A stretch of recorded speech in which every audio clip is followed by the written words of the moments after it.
बहुत बहुत अभिनंदन। छोटे बालक के लिए भी जोरदार तालियां आप बजाएं। अभिनंदन। बहुत सुंदर स्वरूप में हम सब ने दर्शन किया और प्रभु जी बहुत दीर्घायु करें, सारी अलाएं बलाएं लाला की मेरे भागवत जी दूर करें। हर प्रकार से जीवन में जो भी भगवान की इस भागवत से जुड़े हैं, आप सबके लिए व्यासपीठ से ये मंगल कामना, जो जुड़े हैं यहाँ या दूर सुन रहे हैं, आप सबके जीवन में मेरे बिहारी जी मंगल करें, अमंगल का नाश करें, आनंद ही जीवन में भरते रहें। राधे राधे बोलना पड़ेगा, राधे राधे जोर से बोलना पड़ेगा। तो रास की कथा को जो सुनते हैं उनके मन की काम भावना दूर होती है, भगवान भोलेनाथ की उनको भक्ति मिलती है, श्री श्याम सुंदर भगवान की भी उनको भक्ति मिलती है। जो महादेव रास से इतना प्रेम करते हैं, जो महादेव रास को देखने के लिए आए, कितना प्रेम होगा। वहीं रह गए, बोले प्रभु ये स्वरूप मुझे इतना प्यारा लग रहा है, इसे छोड़ने की इच्छा नहीं हो रही। और स्त्री के वेश में वृंदावन में आज भी बैठे हुए हैं। महाराज की सुंदर लीलाओं को सुनाया। आगे कंस ने अक्रूर जी को भेजा भगवान को मथुरा बुलाने के लिए, और जब अक्रूर जी महाराज बुलाने के लिए कृष्ण बलराम को आते हैं, आज ब्रज की और ब्रज की गोपांगनाओं का प्रेम देखिएगा। लोग कहते हैं कि भगवान कभी गोपी को भूल नहीं पाए। गोपी का प्रेम ही इतना है कि भगवान को कभी वो भूलने ही नहीं देती। गोपी का इतना अधिक प्रेम है भगवान के प्रति, वो कभी भी भगवान को भूलने नहीं देती। एक दिन मैंने कहा था कि इतनी भक्ति कर लीजिए, इतना भक्ति का बैलेंस बना लीजिए कि फिर तुम्हें भगवान को ना याद करना पड़े, मेरे प्रभु स्वयं आपको याद करते रहे। इतनी भक्ति हो जाए। तो गोपियों की इतनी भक्ति है कि वो नहीं याद करती, भगवान स्वयं उनको याद करते हैं। अक्रूर जी आए भगवान को ले जाने के लिए। कृष्ण और बलराम को जब ले जाने के लिए आते हैं और ब्रज की गोपियों ने सुना कि अक्रूर जी आए हैं रथ को लेके, तो दौड़ी दौड़ी आ गई। अक्रूर जी से कहती हैं, आपका नाम अक्रूर किसने रखा? अक्रूर माने जो निर्दयी ना हो, जो प्रेम करने वाला हो। गोपिकाओं ने कहा कि तुम्हारा नाम अक्रूर नहीं, तुम्हारा नाम क्रूर होना चाहिए। क्रूर माने जो निर्दयी हो, जो किसी से प्रेम ना करता हो। तुम्हारा नाम अक्रूर किसने रखा? हमारे प्रियतम को लेने के लिए आए हो, जिनके बिना हमारा एक पल नहीं गुजरता, जिनके बिना हम सुबह उठते हैं तो श्याम सुंदर का ही दर्शन करते हैं, जिनकी बाणी हमारे श्रवणों में ना पड़े तो भोजन जल हमें कुछ अच्छा ही नहीं लगता। ऐसे हमारे प्रियतम को ले जाने के लिए आए हो। अक्रूर जी कहते हैं उनके मामा जी का संदेशा है, सिर्फ 2 दिन की बात है, आज और कल, परसों भगवान लौट के आ जाए। माता यशोदा जी जब ये सुनती हैं ना, अक्रूर से कहती हैं, अक्रूर जो चले जाते हैं वो कब लौट के आए ये कोई नहीं जानता। एक डाल पे कितने पंछी आते हैं, नदी के किनारे पेड़ पे रात्रि भर अपना बसेरा बनाते हैं, लेकिन जैसे ही दिन होता है वो उन डालियों को छोड़ के उड़ जाते हैं। मेरा भी पुत्र वैसा ही है। ये बातें ही मां कर रही थी। आज मां को मनाने के लिए प्रभु जी आए। कृष्ण मां को मनाते हैं। कमरों में मैया बैठी है, दिन भर न भोजन किया है, न मैया ने जल पिया है।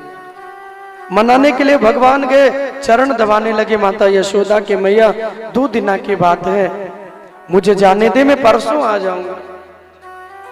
यशोदा जी कहती हैं, लाला तू परसों की बात कर रहा है, मुझे परसों बरसों जैसा लग रहा है।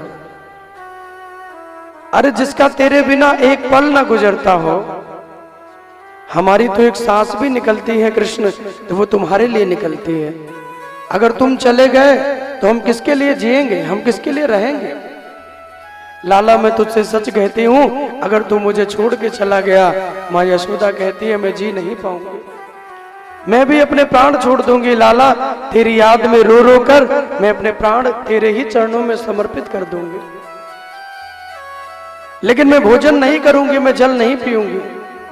भगवान ने कहते क्यों मैया, ऐसा क्यों? तो मां कहती है कि लाला, अगर तू मथुरा में गया ना तो हमने सुना है वहां तेरी एक और मां रहती है, देवकी जी। अगर तू अपनी देवकी मां से कहीं मिला और उस अपनी मां से मिलकर तू इस बूढ़ी मां को भूल गया तो मैं क्या करूंगी? क्योंकि कन्हैया मुझे तो तेरा ही सहारा है, मैं तो तेरे सहारे ही रहती हूँ इस दुनिया में। औरों को बहुत सहारे होंगे, औरों के अनेक लाखों सहारे होंगे, लेकिन मेरे सहारे तो सिर्फ तुम हो कृष्ण। तुम चले गए तो मैं नहीं जी पाऊंगी। मैया यशोदा बहुत रोती हैं।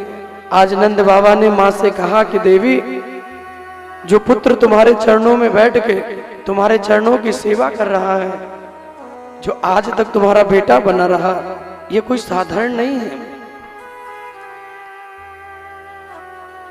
ये स्वयं भगवान है। भगवान को सुना कि मेरा बेटा ईश्वर है, कृष्ण मेरे भगवान है, तो मां ने अपने पैरों को खींच लिया। अपने चरण नहीं दबाऊंगी तुझसे लाला। और मैया उन दिनों को याद करने लगी जब मैया ने कृष्ण को उखल में बांधा था। पूरे दिन मैया ने ना कुछ खाने के लिए दिया। मां सोच रही है कि भगवान है, मैंने कितने अपराध किए, छड़ी से मारा, वृंदावन में दौड़ाया, उखल से बांधा, माखन नहीं दिया। गोपियां शिकायत लेके आती थी तो कृष्ण को मैया छड़ी से मारती भी थी। आज रोते रोते मैया कृष्ण के पांव पकड़ती है और कहती है लाला, तू धन्य है, तूने अपनी इस बूढ़ी मां को जितना प्रेम दिया है उतना संसार में तू किसी को नहीं देगा। तूने इस मां को बहुत प्रेम दिया है लाला। तेरे प्रेम में मैं बिक जाऊं, तेरे प्रेम में अपने प्राण भी दे दूं, तो भी मैं तेरे प्रेम से उऋण नहीं हो सकती।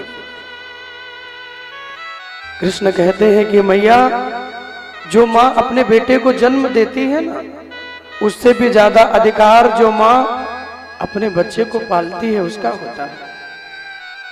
मां, तूने भले मुझे जन्म ना दिया हो, लेकिन तूने मेरा पालन किया है और तेरा अधिकार मेरे जीवन में ज्यादा है। परसों की घनश्याम हमसे कह गए और बीत गए बरसों बिलखते रह गए। परसों कहकर भगवान जाने के लिए तैयार हुए। मां के होठ सूख गए, शरीर शिथिल हो गया, नेत्रों में अश्रु भर गए, मानो किसी बीमारी से कोई बहुत दिन से ग्रसित हो।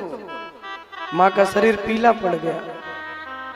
दशरथ जी महाराज राम जी के चरणों से कितना प्रेम करते थे कि राम नहीं तो दशरथ जी कहते मेरे प्राण देंगे।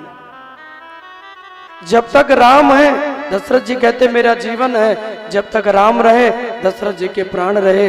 भगवान राम चले गए तो अवधेश ने भी अपने प्राणों को त्याग दिया। प्रेम हो भगवान से तो इतना हो, हम तुम्हारे लिए अपने प्राण भी न्यौछावर कर देंगे। मां यशोदा कहती है लाला, तू चला गया तो हम किसके सहारे जिएंगे? बाबा नंद यशोदा को समझाया। बाहर निकले रथ में बैठने के लिए तो देखा गोपियां खड़ी हैं और उन गोपियों के मध्य में राधा रानी भी खड़ी हैं।